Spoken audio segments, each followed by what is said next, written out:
Hola, el día de hoy mi grupo y yo, que está conformado por María José Camacho, María José Peña y Emily Dugan, y mi persona Alejandra Villosorio, les estaremos hablando sobre la enfermedad perimplantar y las deficiencias de los tejidos duros y blandos antes y después de poner un implante dental. Bueno, de manera de introducción tenemos que la salud perimplantar es el equilibrio de los tejidos firmes y estables que rodean el implante, y es fundamental porque su alteración conduce a la mucositis o perimplantitis, poniendo en riesgo el éxito del tratamiento. Aquí podemos ver la mucositis y la perimplantitis en estas imágenes, así como lo podemos observar.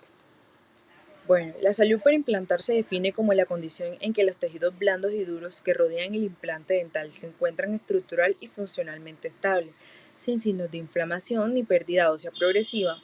Mantener esta salud es esencial para garantizar la estabilidad y la durabilidad del implante dental. Aquí podemos ver una encía sana con el color rosado que ella debe tener, con el punteado de cáscara de naranja. No hay sangrado, hay ausencia de sangrado y vemos bien. Entonces aquí sí se puede poner un implante dental.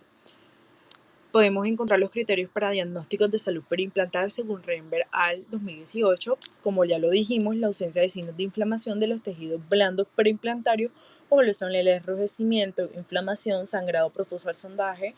No se evidencia pérdida ósea adicional siguiendo la cicatrización inicial, y la profundidad del sondaje debe ser menor o igual a 5 milímetros.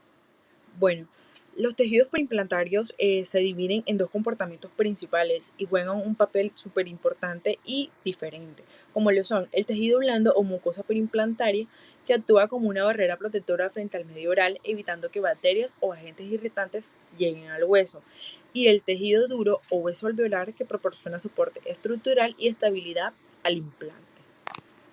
Bueno, encontramos los tejidos duros y blandos periimplantarios se forman como resultado de un proceso de cicatrización de una herida tras la inserción del implante. La formación del hueso nuevo en contacto con el implante es reconocida como osteointegración o desintegración, mientras que la mucosa periimplantaria incluye la generación de un epitelio de unión y una zona de tejido conectivo en contacto con los componentes del implante.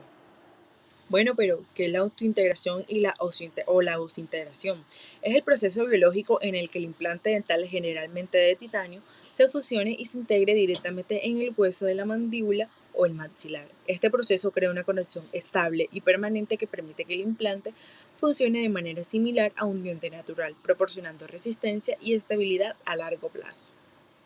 Bueno, la osintegración depende de tres factores principales y muy importantes, como lo son: que no haya inflamación ni infección, que el hueso responda bien y se une al implante, que la encía esté sana y proteja el área de bacterias, que funcione como una barrera protectora.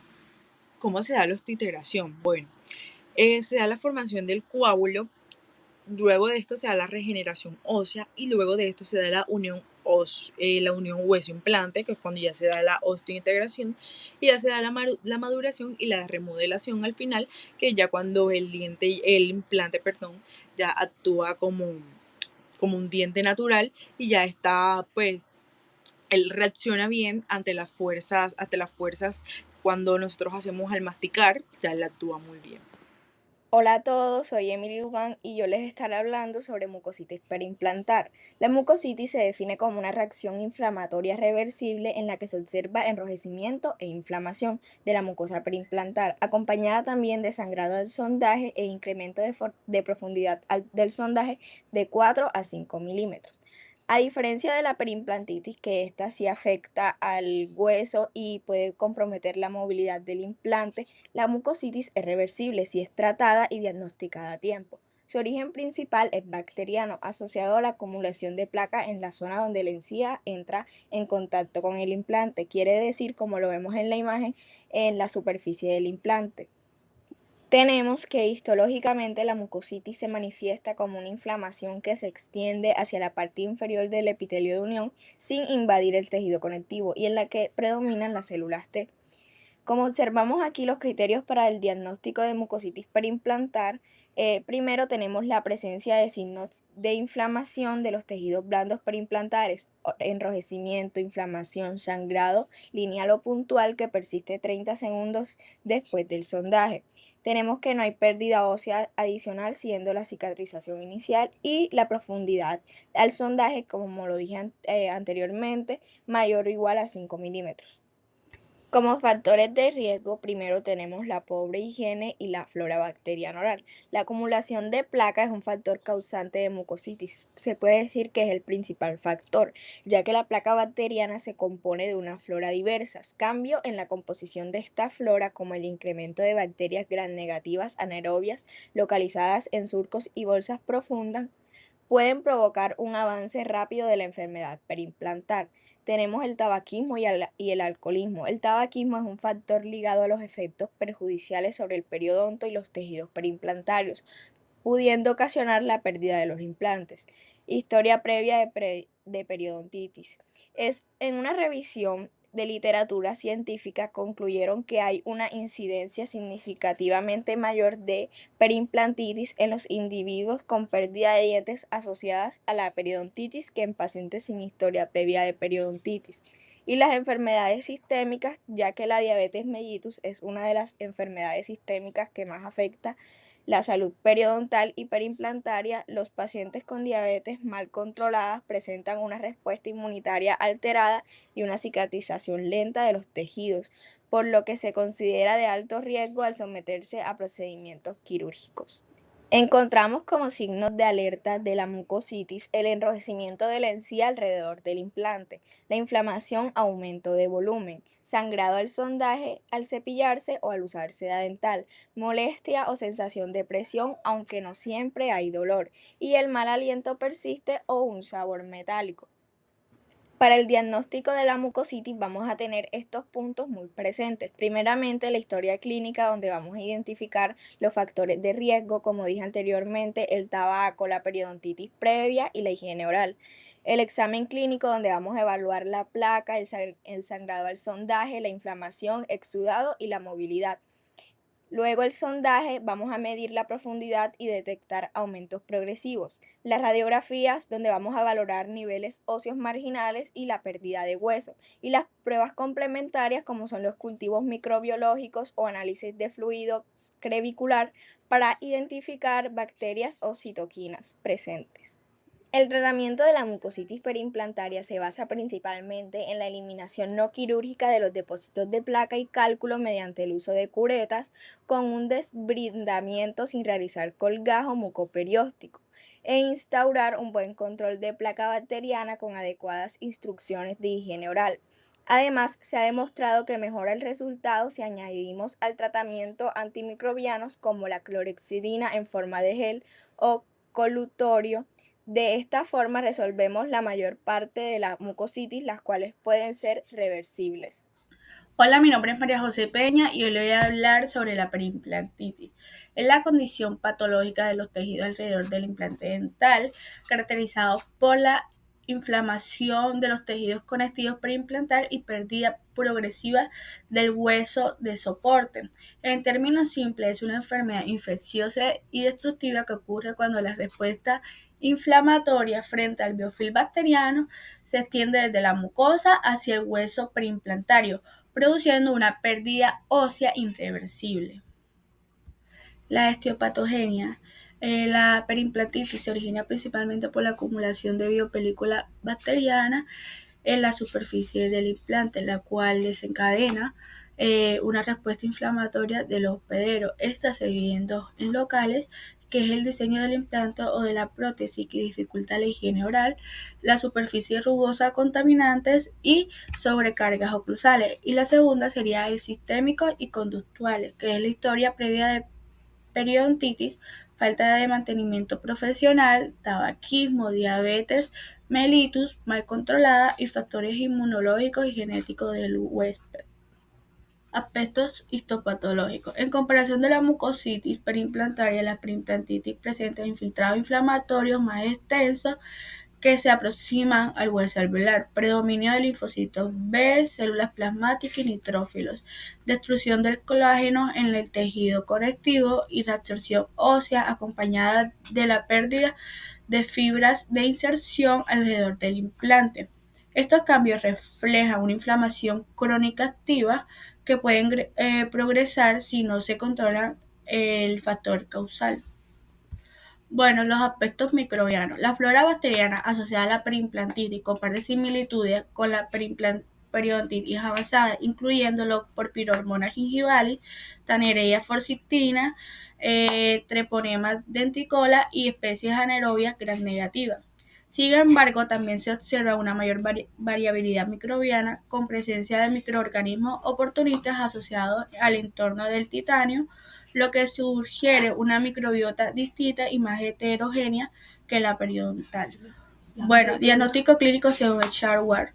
El diagnóstico de perimplantitis requiere evaluar signos clínicos y radiográficos. Sharwar y su grupo establecen 3 criterios fundamentales. El primero es el sangrado del sondaje o supuración.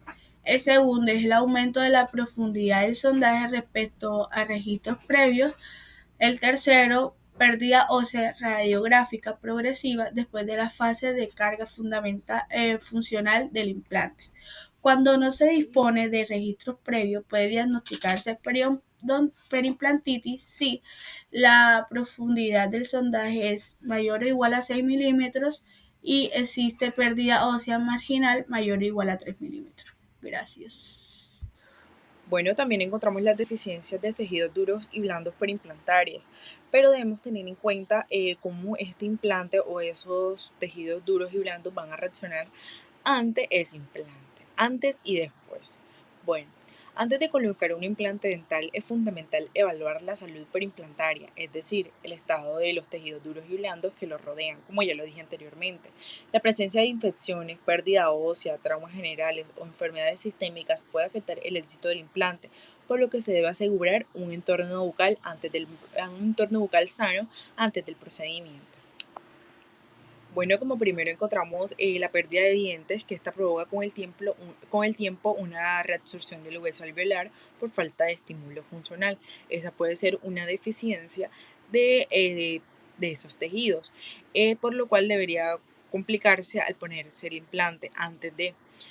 El trauma por extracción dental o las fracturas radiculares longitudinales pueden dañar el hueso que rodea el diente, reduciendo su volumen, así como lo podemos observar aquí. De esta manera encontramos fracturas radiculares longitudinales. Estas pueden llevar a una complicación también antes de ponerse el implante. Encontramos también la periodontitis, encontramos las infecciones endodónticas y también la neumatización del piso del seno maxilar. Gracias. Encontramos también la periodontitis, encontramos las infecciones.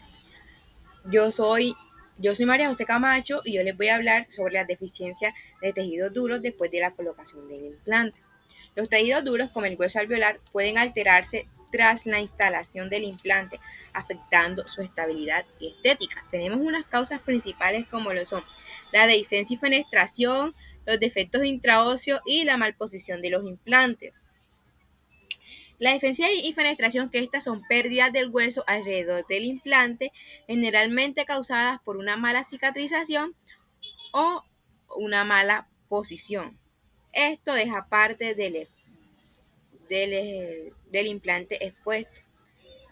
Los defectos intraóseos, que estos se trata de una pérdida de hueso vertical, es decir, hacia abajo del implante.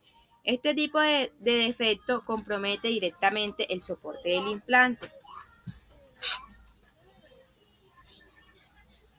Y la malposición de los implantes, que cuando el implante se coloca de una manera incorrecta, esto va a generar tensiones, lo que va a producir una reabsorción ósea localizada.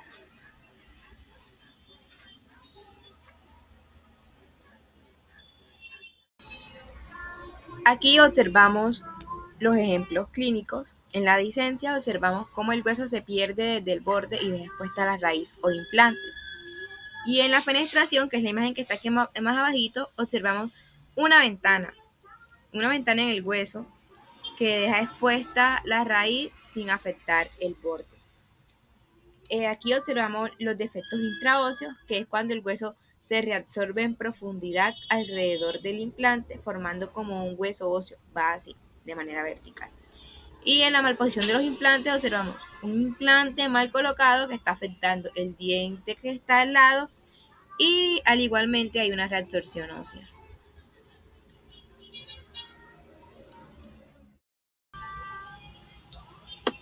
Ahora hablaremos un poco sobre los factores adicionales que afectan el hueso post-implante. Dentro de ellos tenemos la perimplantitis, la sobrecarga mecánica, el espesor insuficiente del tejido blando y las enfermedades sistémicas.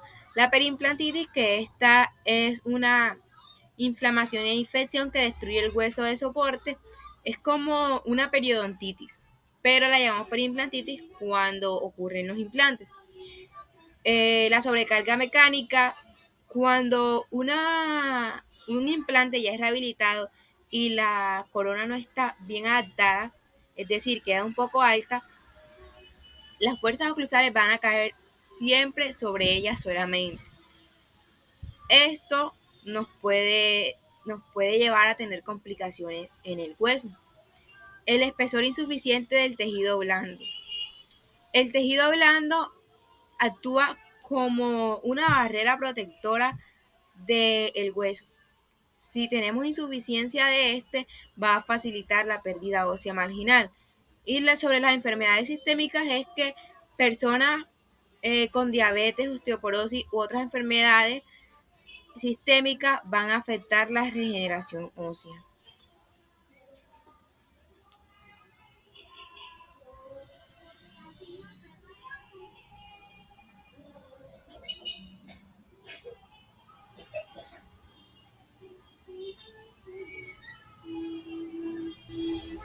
Clasificación de los defectos del reborde.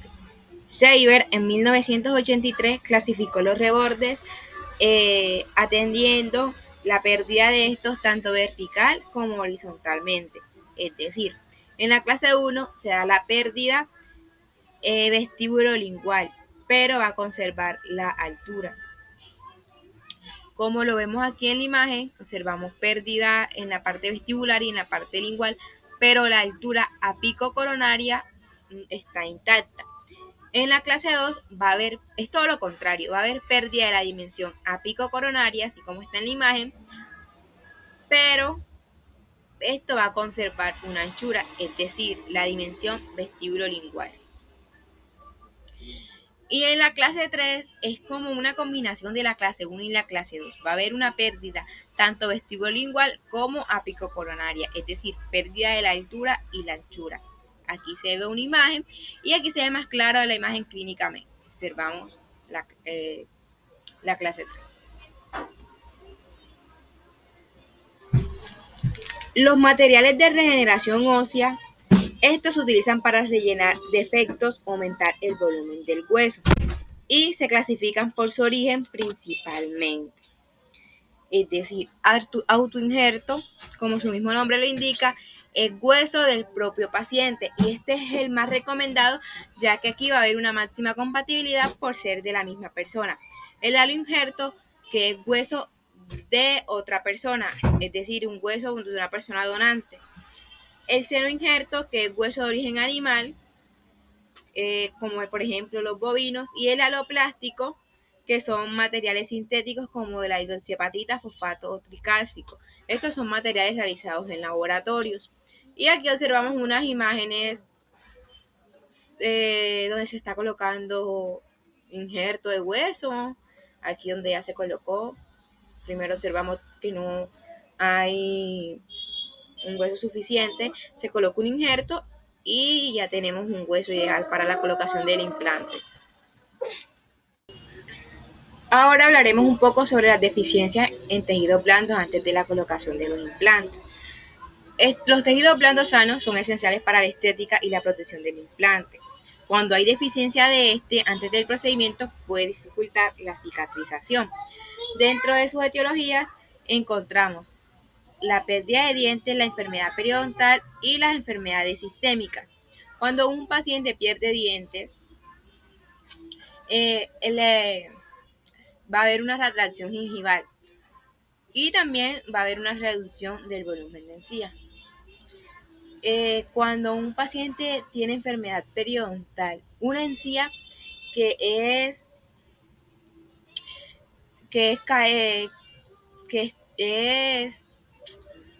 afectada por periodontitis, va a perder su grosor, y la encía queratinizada, que es la más resistente, se va a debilitar. Ahora, cuando un paciente presenta enfermedades sistémicas como lo es la diabetes, esto va a retrasar la cicatrización y el grosor también va a reducirse.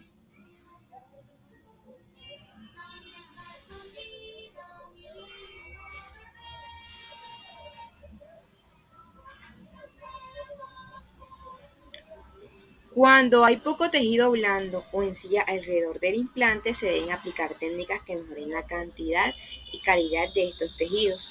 Esto favorece la estética, la higiene y la protección del implante. Por esto, ahora vamos a hablar sobre el tratamiento de deficiencias en tejidos blandos.